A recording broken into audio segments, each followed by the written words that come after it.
नागपुर में बड़ा cyber fraud खुलासा, 207 एटीएम कार्ड और 50 पासबुक बरामद। नागपुर पुलिस ने एक बड़े साइबर फ्रॉड नेटवर्क का खुलासा किया है। पुलिस के मुताबिक आरोपी ग्रामीण और शहरी इलाकों के लोगों से पैसे का लालच देकर उनके bank account, passbook, ATM card और सिम कार्ड खरीद रहे थे। आरोपी इसके बदले लोगों को 5 से 10,000 रुपए तक देते थे और बाद में इन बैंक अकाउंट को साइबर फ्रॉड करने वाले दूसरे नेटवर्क को बेच देते थे। हुड़केश्वर पुलिस थाना क्षेत्र में हुई कार्रवाई के दौरान पुलिस ने 207 ATM card, 45 SIM card, 50 passbook और कई चेक बरामद किए हैं। इसके अलावा अलग अलग बैंकों के पीओएस और स्वाइप मशीन भी मिले हैं। इस मामले में अब तक 3 आरोपियों को गिरफ्तार किया गया है। जांच के लिए साइबर पुलिस की 4 टीमें बनाई गई हैं और बाकी आरोपियों की तलाश जारी है। पुलिस ने लोगों से अपील की है कि किसी भी लालच में अपना बैंक अकाउंट, एटीएम, सिम या पासबुक किसी को न दे, क्योंकि इसका इस्तेमाल साइबर अपराध में भी हो सकता है और कानूनी कार्रवाई भी झेलनी पड़ सकती है। फिलहाल इस मामले में क्या है आपकी राय, हमें कमेंट करके जरूर बताएं। सायबर पोलीस स्टेशन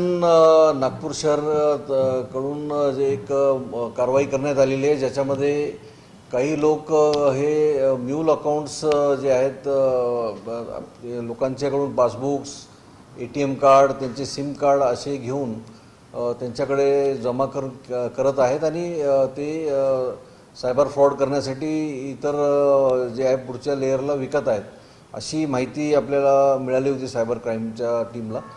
त्या आधारावर त्यांनी हुडकेश्वर पोलीस स्टेशनच्या हद्दीत एका घरात जे आहे छापा टाकला। रितसर कारवाई केल्यानंतर गुन्हा दाखल करण्यात आलेला आहे याच्यात चीटिंग आणि इतर सेक्शन्सच्या खाली।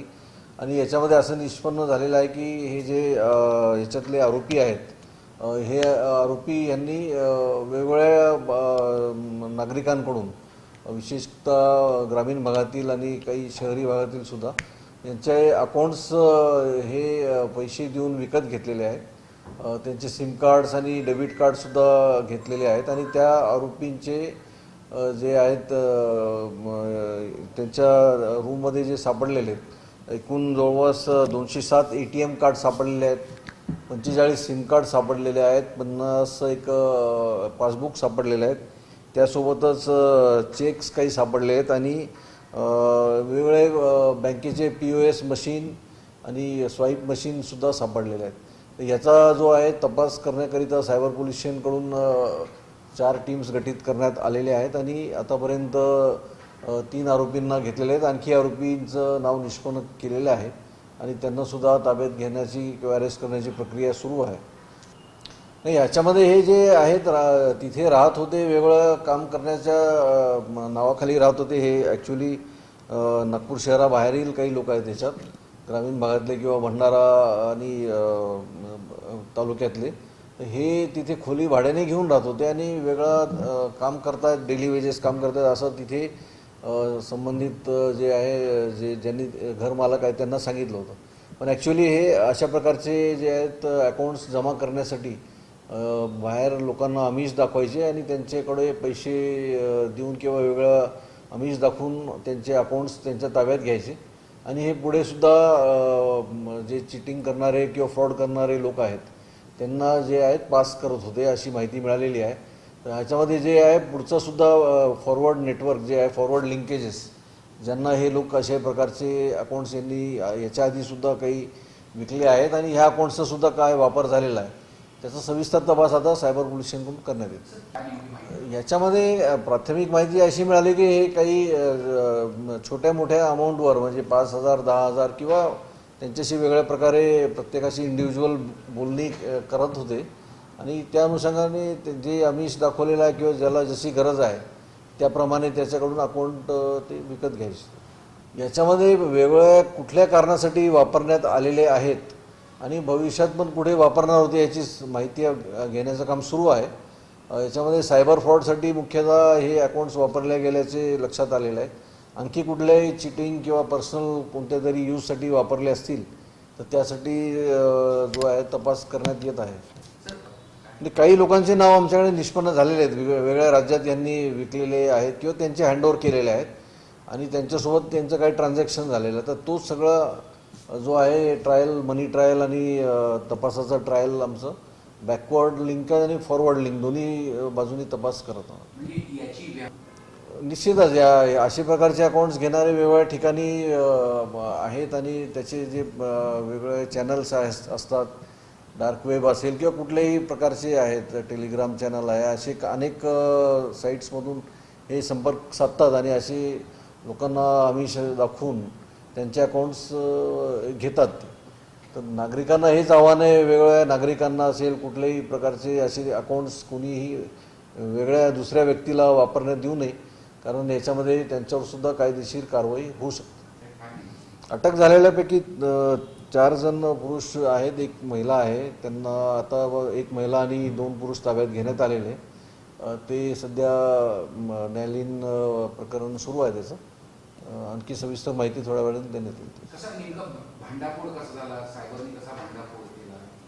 याच्यामध्ये सायबर पोलीस स्टेशनला जी गोपनीय माहिती मिळालेली आहे आणि काही टेक्निकल माहिती मिळाली, त्याच्या आधारे ही कारवाई करण्यात आली. तो अलग स्टेट्स में से भी इन्होंने अकाउंट्स ट्रांसफ़र किए हैं, तो वो भी अकाउंट्स के बारे में या व्यक्ति के बारे में जानकारी लेके कार्रवाई की जाएगी. सर ये जो अकाउंट पुलिस ने जो पकड़े हैं पासबुक और ये सब, इस अकाउंट में कितना अमाउंट था या कितने बार ट्रांजेक्शन? अभी अमाउंट्स उस अकाउंट में कितना ट्रांजैक्शन हुआ है या उसमें और क्या जानकारी है, वो अभी डिटेल इन्वेस्टिगेशन शुरू है. एक ही दिन के इन्वेस्टिगेशन में अभी और जैसे जैसे आरोपी एक्यूज अरेस्ट होंगे और ज़्यादा जानकारी उसमें प्राप्त होगी. तो अभी इन्वेस्टिगेशन शुरू है, उसका अकाउंटिंग शुरू है, वो जानकारी बाद में दी जाएगी.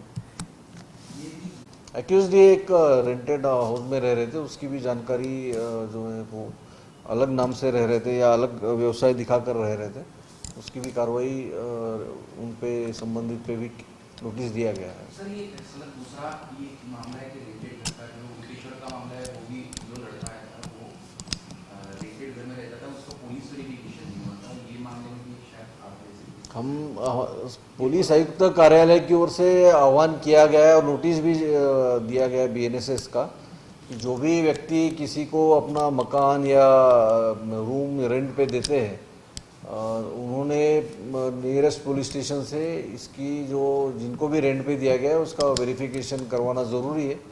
इसमें से अगर कोई संशयित व्यक्ति हो, कोई गुनहगारी प्रवृत्ति का व्यक्ति हो या और कोई मतलब किसी क्राइम में लिप्त कोई व्यक्ति हो, तो इस ऐसे व्यक्ति को देने रेंट पे अगर देते हो तो उसकी जानकारी प्राप्त होनी चाहिए मकान मालिक को और इनका कैरेक्टर का पता चलना चाहिए. इसलिए पुलिस वेरिफिकेशन करवाना ज़रूरी है. मैं आपके माध्यम से भी आह्वान करता हूँ नागरिकों को कि उसका जो भी रेंट पे देते हो उनको उनका पुलिस वेरिफिकेशन करना चाहिए. अक्यूज अरेस्ट जो है कोई नागपुर के और कोई नागपुर शहर के बाहर के आजू बाजू के ज़िले के भी अक्यूज है.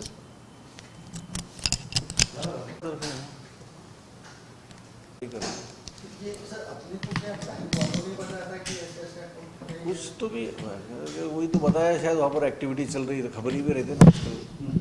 ट्रांजैक्शन पिछले से